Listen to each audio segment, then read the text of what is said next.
Hi, I'm Brent Johnson, and today I'm at Christ Church Cathedral in downtown Cincinnati, Ohio. With me is Stephan Casurella. Stephan, thank you so much for letting us come in today and see the instrument. Glad to have you here.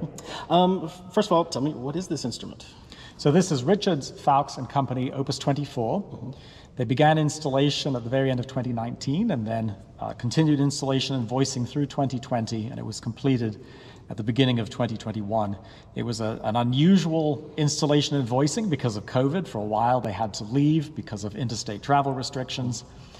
But in some ways it ended up being ideal. Normally in a church when they're trying to install, the sexton comes through with the vacuum cleaner, some visiting family wanders through with children running around, and it's difficult. But the place was empty. So they had a perfect silent workroom in here to get the tonal finishing. Wonderful. On the other hand, one of the challenges of that is that normally when they're voicing, they come to Sunday worship week after week to hear what the organ sounds like with people in the room. Oh, okay. And they didn't get that opportunity at all until it was finished. One of the things we did to try to simulate that effect is we took all their protective blankets that they ship the organ in and laid it out over the pews to simulate to people. see what the absorption might be like if people were in the pews. Yeah, that's an interesting solution to it. Yeah. Well, they overcame a lot of difficult situations to bring this instrument here. It is a beautiful organ here in this room. Now I know there was previously an organ in the room. That's correct. And then there were a number of modifications made. Were all those done with the plan of this organ coming here? Yes, that's right. Yes, the old organ took up a huge gallery on the side there. What's left is only a small piece of it. Behind the organ, on the east wall of the chancel, it was previously a glass wood wall structure that took every bit of space out of the room immediately. And so the first thing we did was to make sure that was now a 12-inch solid masonry wall. And the edges of the chancel have been chamfered and reinforced, which also helps keep the bass in the room and let it soar out to where the congregation is sitting. Bob Clark invited us to come in 2008 to make a proposal to the cathedral for a new organ. It was a very different room then. The organ was originally in 4 bays on this side, and unfortunately its siding and the acoustical situation at that point didn't help the organ. The room allowed most of the bass to just simply go through the walls, and the siding of the swell being farthest away from the choir. Originally the choir was back in where there's a hallway behind us, and so this chancel was much deeper. So the choir was a long distance away from all of the expressive divisions, and the way the reflective nature of that chamber, it sent the grate one direction and the swell another, and so it was a challenge for the musicians. They were never very happy with the way it worked for accompanying a cathedral choir. So by rebuilding the front of the church, it gave us a chance to address a lot of acoustical problems. So the sheetrock walls were replaced with there's a concrete block that's filled behind the organ, and the sides are all reinforced walls that are very, very thick to keep the bass in the room.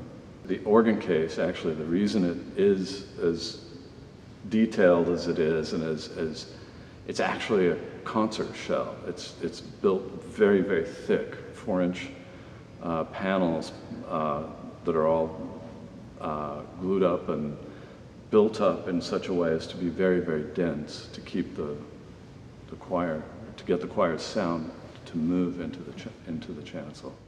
Well, what I've heard so far of the acoustics in the room are pretty fantastic, so I'd like to hear some of the organ now. Why don't we start with just the grate, and tell me what we have in the grate division.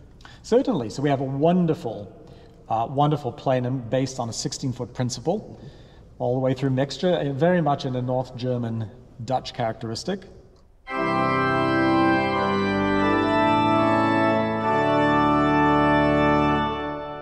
Hearing the 16-foot in the facade up there. Okay. Well, let's start with that 16. I'd like to hear it by itself.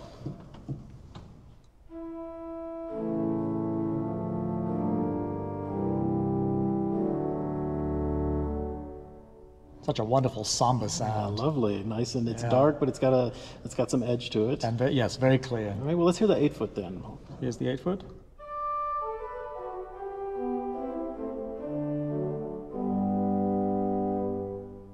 A little brighter than the 16, so a little more body to it. Yes, and you want me to go up one stop at a time? Just going up now. So here's the 4-foot.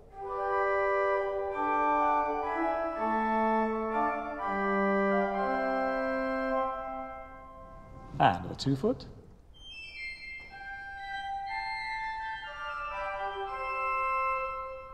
Let's put those all together. So this is the principal chorus from 16 up to 2-foot.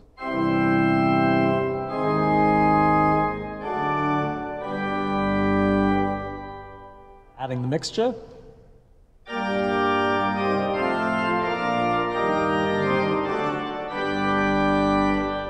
And adding the mixtures plus, which essentially puts a shaft on top of that mixture.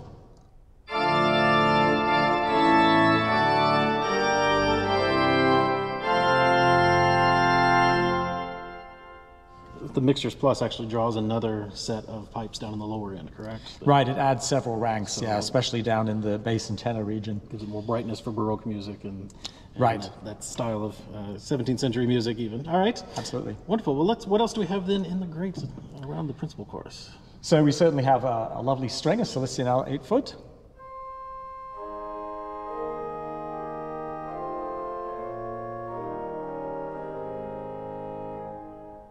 And then the flutes. One of the things I most enjoy about Richard's Fowkes instruments are the flutes because they have such character.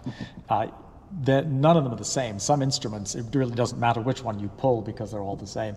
This is the 8-foot Spielflute on the grate.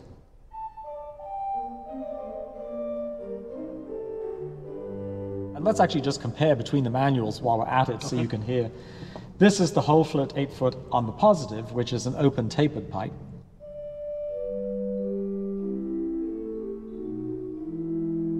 Here's the Spielflute on the grate, which is an open pipe.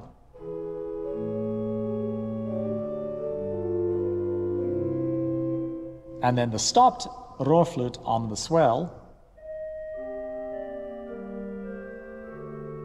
which almost has a clarinet-like quality to it. Yeah, really, very different though, each one of them, and unique Absolutely, in their attack and their sound and their quality, so yeah. And that was something that Bach recommended to Hildebrand when he was consulting on an instrument, was make the flutes of a particular type for all the flutes on a given manual, so you really hear the difference as you go through them. Okay. So we have a 4-foot flute that then goes with that 8-foot. There's a 4-foot flute on the grate as well. And together with the 8.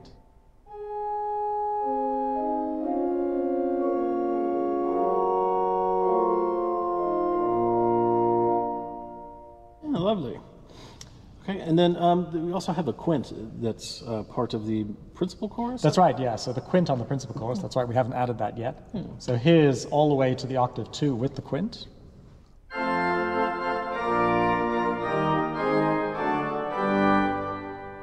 Without the quint. And with. Really strengthens the 8-foot level. Gives it a little bite there to it. And then, all right, very nice. And then a cornet, I see, of 4 ranks. Right, and this is separated and mounted, so it really sings over the rest of the instrument. So here it is along with the 8-foot flute.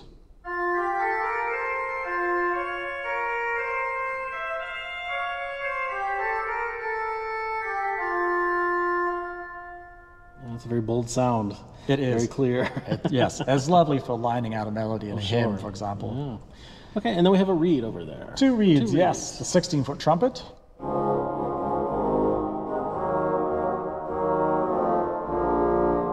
The 8-foot trumpet.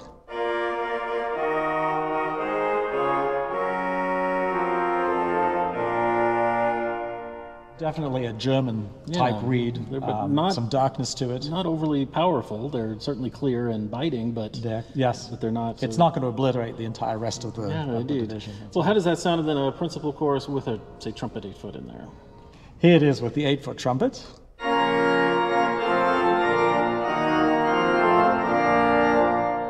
And with the 16-foot trumpet. Because it's that German style, you can actually use the trumpet 16 in place of the principal 16, so you still get the gravity but more clarity to it.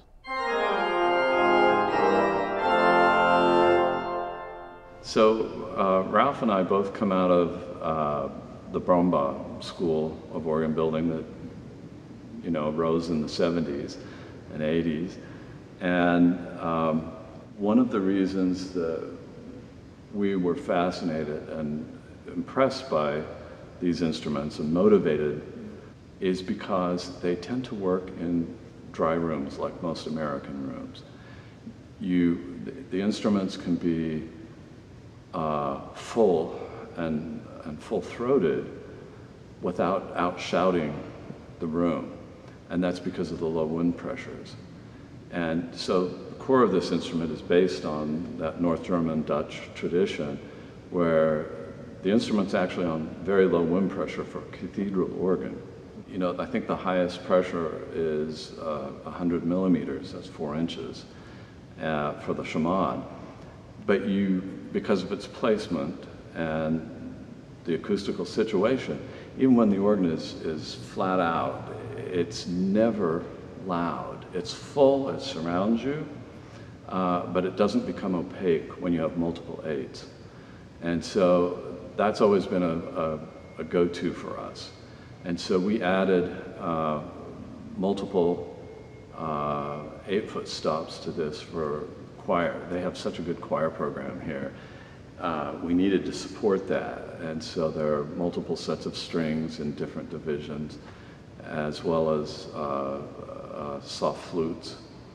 And so there are no really loud voices in this organ. There are just some soft voices that augment and help the instrument. Let's go on down then to our positive. And so, of course, there's a lovely principal chorus here as well, all the way from the 8-foot principal up to the shaft.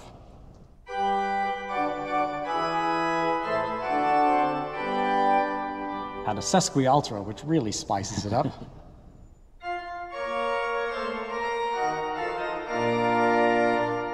And that sesquialtero, of course, is wonderful in lining out the melody of a chorale prelude, for example.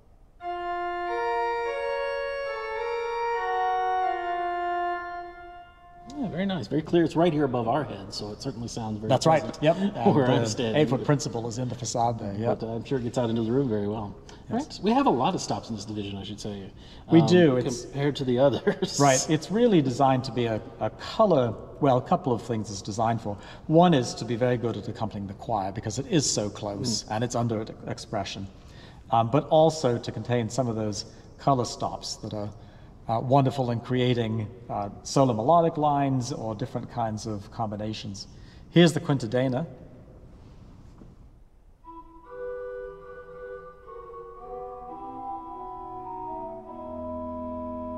Really delightful. Yeah, very distinct sound. Here's the 8-foot string, the dulcet, which is the smallest string on the instrument.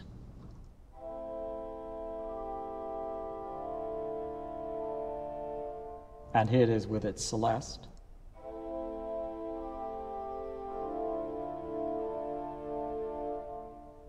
And this is an expressive division, so you can This close is an that- expressive You can close that division, down even more. absolutely, Okay. yeah. And even quiet on the quiet end is the flute dolce, which also has its celeste.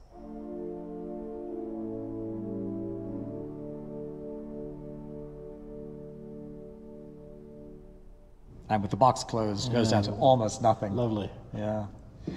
The biggest 8-foot flute, we heard that a little bit earlier, is the whole flute. It's also just behind the facade here, so it's very clear. And a 4-foot flute.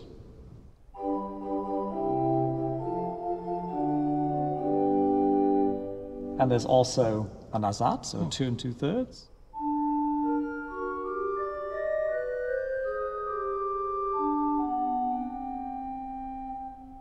Yeah, that's very nice. And then the reeds, there's a crumhorn.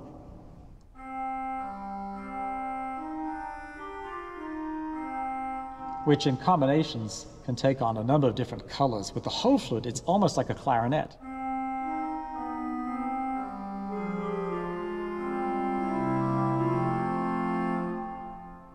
On top of that, there's the 4-foot shalmai.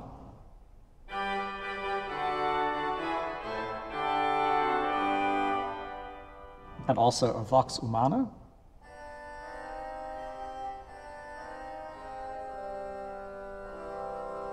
With which the tremulant can sound quite French.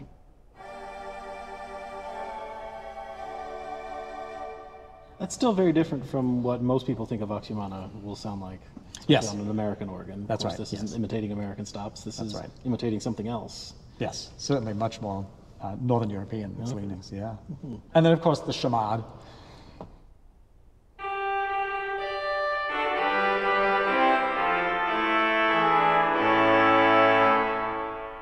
And it's located just above the positive. Right, so it's not Below the actually grate. a visible Correct. chamade pipe, Right. but it is a They a are rank- horizontal, but they're rank inside the That's organ. right. Okay, so Yeah. that would explain to anybody who's wondering where the chamade is. Yeah. So the toys, there's a Stimpelstern and even a Vogelgesang. Very handy in worship, I'm sure. Well, there are psalms that call for it. This is true. That's right.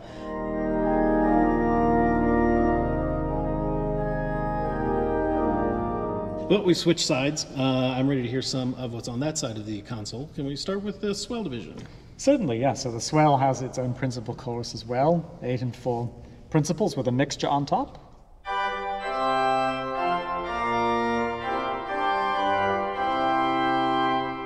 Underneath that, there's a 16-foot flute.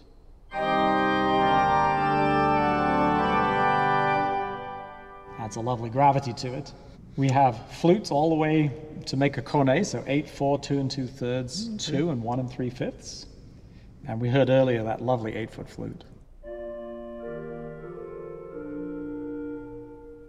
Here it is with the 4-foot.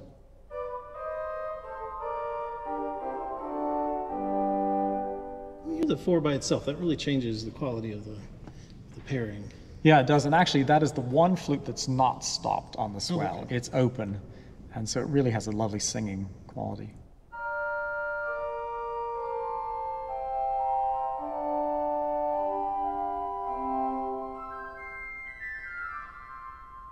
Oh, very nice. Then going up 8, 4 and 2.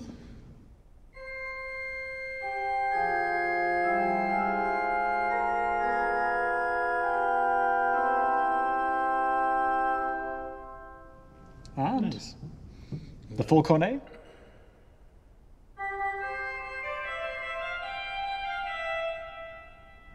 Very nice. And so here are the string. The gamba is, of course, the biggest string on the instrument, which works really well for French music as well as other traditions.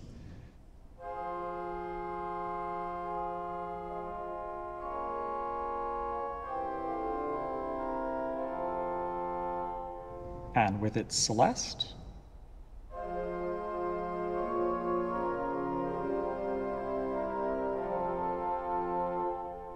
And one of the things that's interesting about the celestes on this instrument is that each one of them is tuned to create a different number of beats. So if you hear the swell,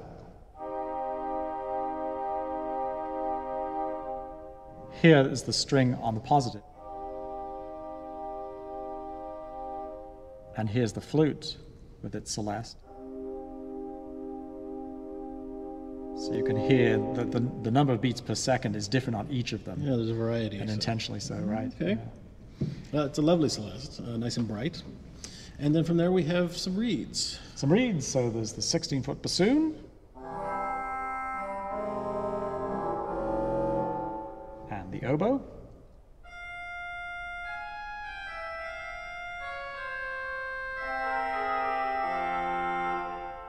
And a trumpet.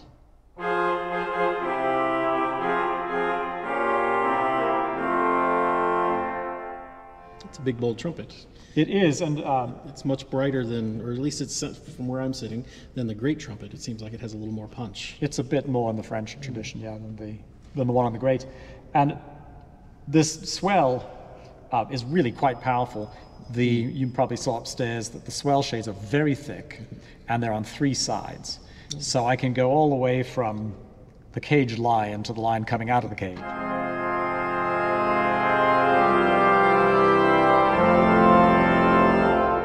Which watch out in the room is even more Yeah, thrilling. wow. Because it's shooting straight out there. Let's talk about what we have in the pedal. We have a number of stops in this pedal division. Yes, and it's a really independent pedal division, so we don't have to do nearly as much coupling from the manuals, and so there's a greater ability to have contrapuntal clarity. So down here, 16-foot principal, and with the 8-foot principal,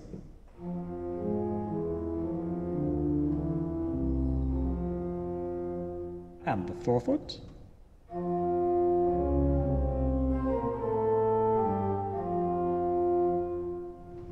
and mixture,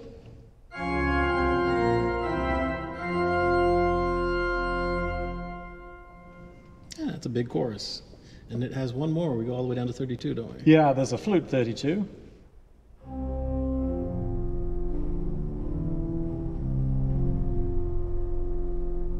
which is a huge scale. And interestingly, in the room, it becomes more present as you move backwards. You can just feel it out there. Our microphones are back there, so hopefully our listeners are Good, getting yeah. the full effect of that. And then there's a lovely string bass.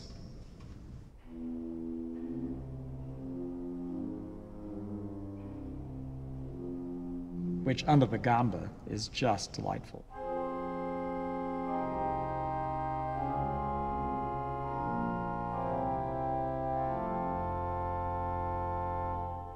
Ah, that's nice. And then there's a 16-foot and 8-foot flute, as you would expect.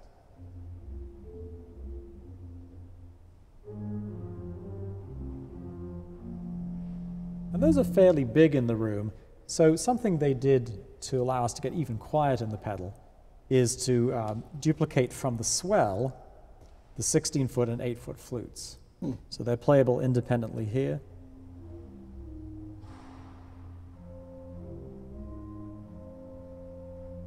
And when the swell box is closed, that's really quiet. And so it can work well under the quietest stops in the positive, even with the boxes all closed.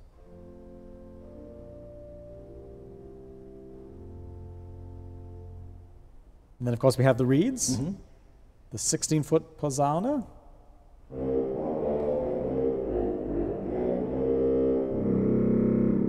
and here's a second 16-foot reed, a dulcian, so it's much smaller.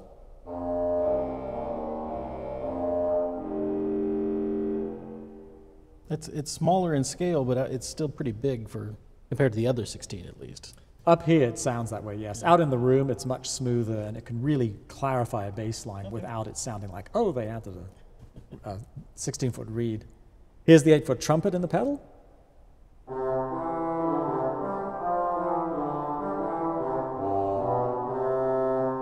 And with the 4-foot trumpet,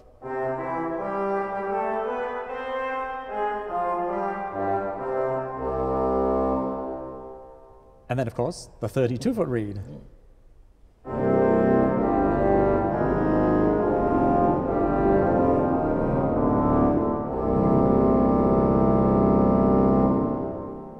That's quite a sound. And with everything all together,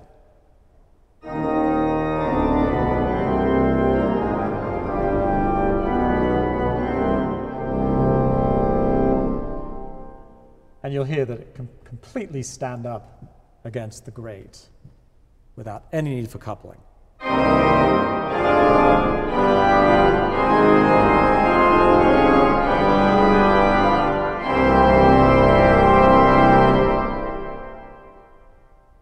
Yes, that is. One other pedal stop. Oh, one more. One more. So the enchimade trumpet is duplicated here in the pedal.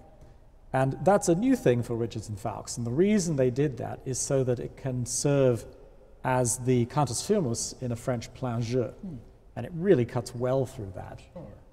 Here's a few bars of the De Grigny Veni Creator.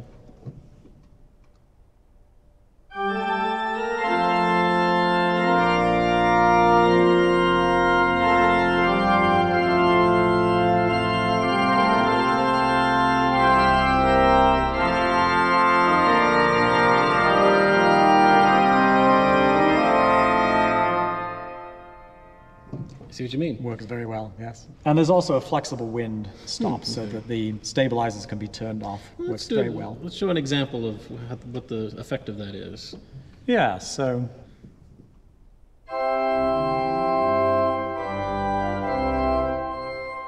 Let's try this one.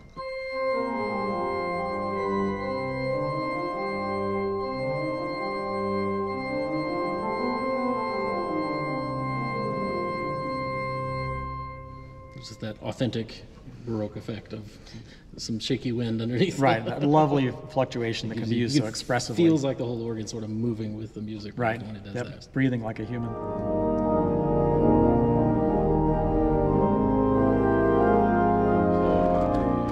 The wind system here, we wanted to have 5 large wedge bellows, and they needed to be behind the organ, but there is a hallway, and at one point we were told that we could have that space. It became politically unsuccessful to turn that into a bellows room. So the next thing was a gallery, and that became too obtrusive. So now the bellows literally hang from a shelf behind the organ in a hallway. So it's quite a thing to see them up there because they're actually very heavy.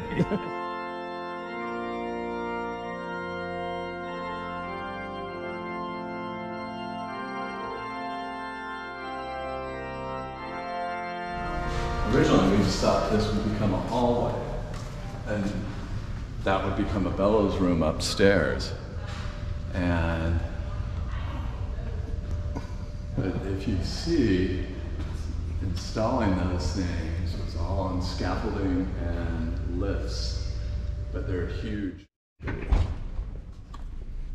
So here in the base of the organ. So this is the back of the console. This is where all the business is going on.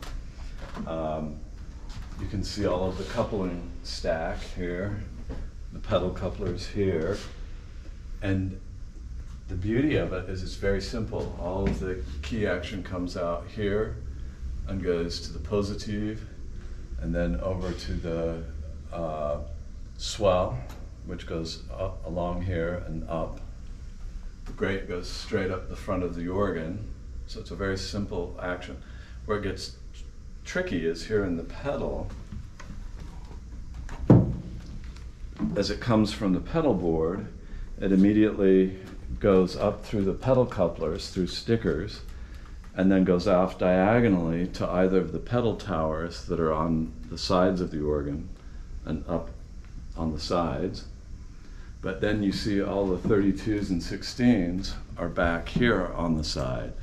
So it proceeds along farther here and then splits again and goes out laterally to either of the pedal shafts.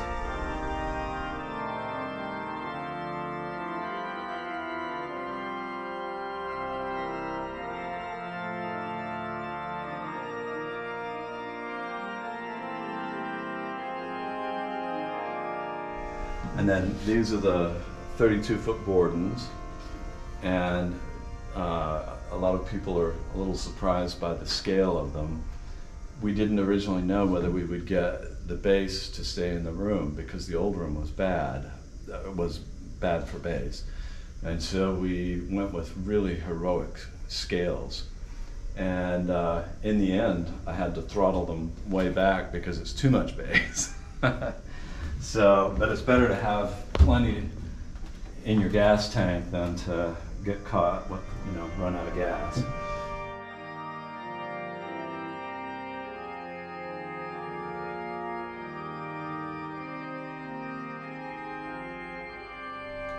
So if you get in here, that's the base of the positive principle, the facade, which we didn't have height for all of the pipes.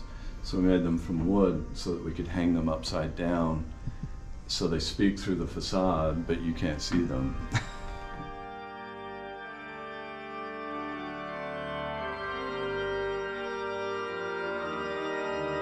So this is a 16-foot Posaune bass, and 32 foot is the next row. It goes all the way up and folds down upon itself. Then the violon bass 16, the open wood 16, and then the treble of the sous-bass. And then the biggest sous-basses and principal bass are all up here on offset chests.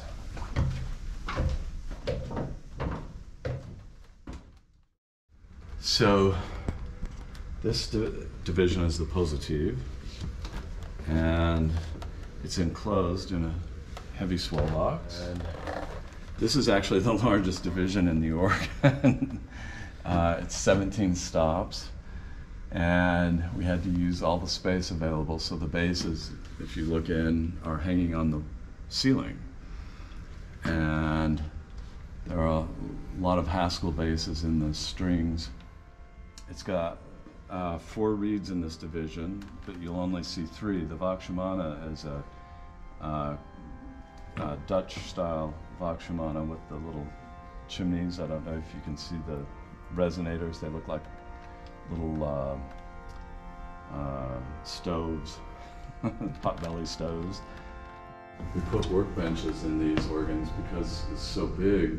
The heroic scale means you're constantly going somewhere, and so to ensure the longevity of the instrument, we want to make sure that the maintenance guys have plenty of space to, fix things, clean leads.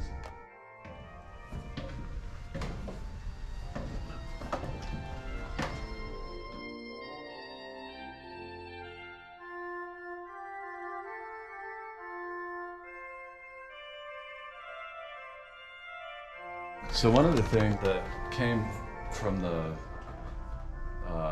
80s and the Brombaugh School of Organ Building was the realization that pipes collapse, and that especially in the 80s organ builders suffered from metal that was too pure, and so the pipes would collapse at the mouth. And so we started making all of our pipes by hand. And so they are scraped so that they're much thinner at the top of the pipe than they are at the mouth.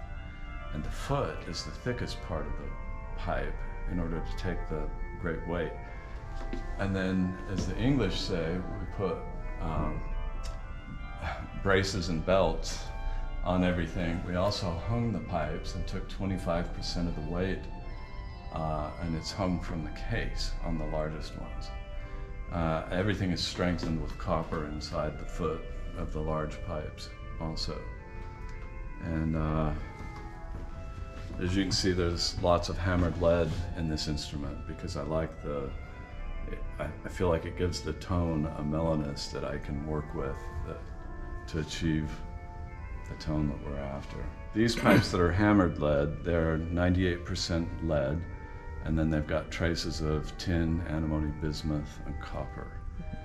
And the strings, the stuff that has the white, light gray, that's 90% tin. And then everything else is either, the flutes are all flutes, reeds, and some of the principals are 98% lead. The upper work is what we call common metal. It's 30% tin, the rest is lead. But all of these alloys have trace amounts of copper, antimony, bismuth in them.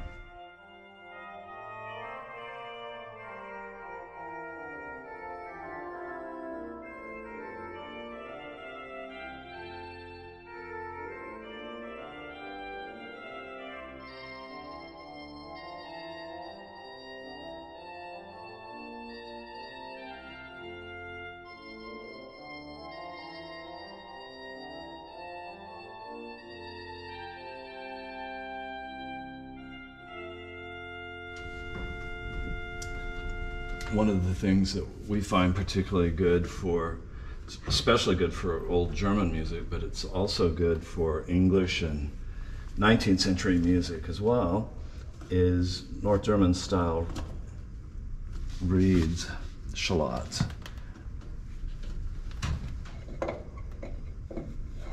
They're the widest, they're very deep and very wide, and these broad tongues give the thing they tend to blend better, but you still get a profound bass out of them. But the nice thing is you can use them all the time. They don't outshout the rest of the organ. And also one advantage is by having the wide tongues, they speak very quickly. So they're kind of snappy.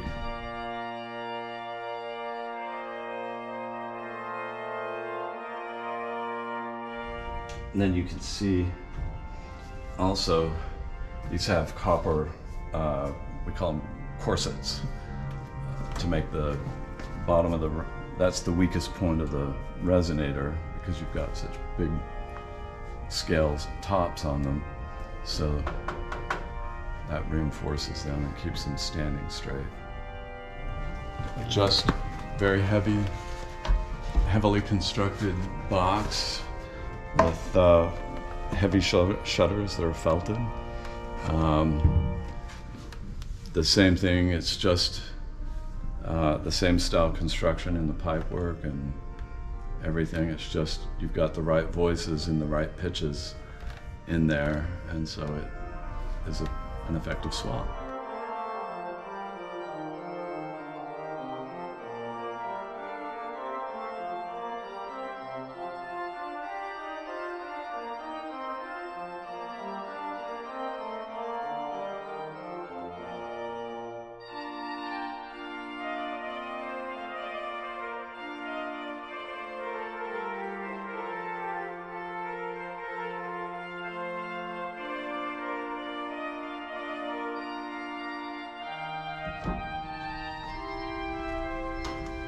The Haskell's on the Principal 8 to get that in there. It's quite a large scale thing.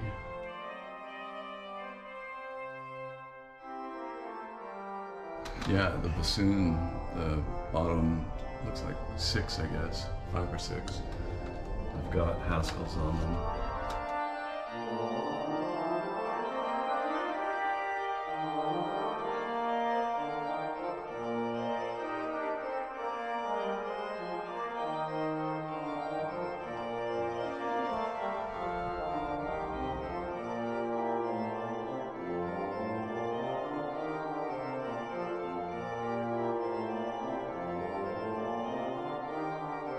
So when you build pipes, wooden pipes this big, they're so large that the expansion and contraction between the dry months and the wet months is too much to hold a stopper in place. You can't make them.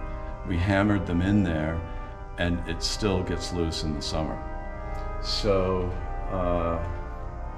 we have put beams. You can see these beams across the tops of the pipes. And the threaded rod, they're actually bolted into place so they don't go out of tune. But it also makes them speak better when they can't, if they get loose, they get a bad speech in the wet months. And this keeps them speaking.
thank you so much for showing us this wonderful, brand new Richards and Fowkes organ. This is Opus 24, correct? That's correct, Opus so, 24. Yeah, an early one for them, and it's still fantastic. They're doing amazing work. Indeed, it was wonderful to see inside and out, and you demonstrated it so well, so thank you so much. Thanks for coming by. This organ, of course, is one of many that will be featured on the 2022 Organ Historical Society's convention, happening this year in Columbus and Cincinnati. If you want some information about the convention, you can find a link to register down in the description of this video. There you can also find a specification of this organ and a link to the cathedral's website. And you can find a link to our website where you can become a sponsor of the Organ Media Foundation and help us make more videos like this one. We have one more organ from Cincinnati coming up, so make sure you're subscribed to our channel. If you like this video, give us a thumbs up and click the bell for notifications when our next video comes out. Until then, you can always find streaming classical organ music on our 3 stations, organlive.com, Positively Baroque, and The Organ Experience. Stephen, thank you again so much. It's been wonderful to come here. My thanks also to Bruce Fowkes today for his help in showing off this organ. And until next time, I'm Brent Johnson. Thank you for watching.